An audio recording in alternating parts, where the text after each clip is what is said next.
তার মানে বিজেপি বাদ, বুঝেছি, আইএসএফ বাদ, মুসলিম লীগ বাদ, মিম বাদ, ঠিক আছে, এগুলো বাদ। ওকে, তারা হাঁটলো কি পরে? তৃণমূল, সিপিএম, কংগ্রেস, এসইউসিআই ইত্যাদি ইত্যাদি ইত্যাদি। ওকে, তার মানে আপনারা বিজেপিকে ভোট দেওয়ার থেকে একদম বারণ করছেন, মানে বিজেপি বহিরাগত।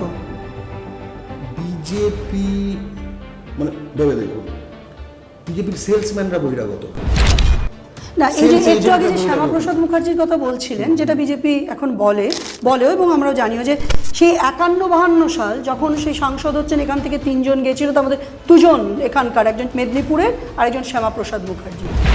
বিজেপি বহিরাগত, তার এজেন্ডা নিয়ে আপনার প্রশ্ন থাকতে পারে। 1983 সালে না, জনসংঘ তখন জনসংঘ, না দুটোর মধ্যে, মানে জনসংঘ বিজেপির কথা বলছি না, বিজেপি ওখান থেকে উৎপত্তি, আমি জনসংঘের কথা বলছি, আমি শ্যামাপ্রসাদ মুখার্জির কথা বলছি। বিজেপির উৎপত্তি কোন দল থেকে? তাহলে এই যে শ্যামাপ্রসাদ, জনসংঘ সবই বুঝলাম, কিন্তু আমাদের সম্পর্কটা বুঝলাম না। বিজেপির সঙ্গে শ্যামাপ্রসাদের সম্পর্ক নেই, এটা আপনার তত্ত্ব।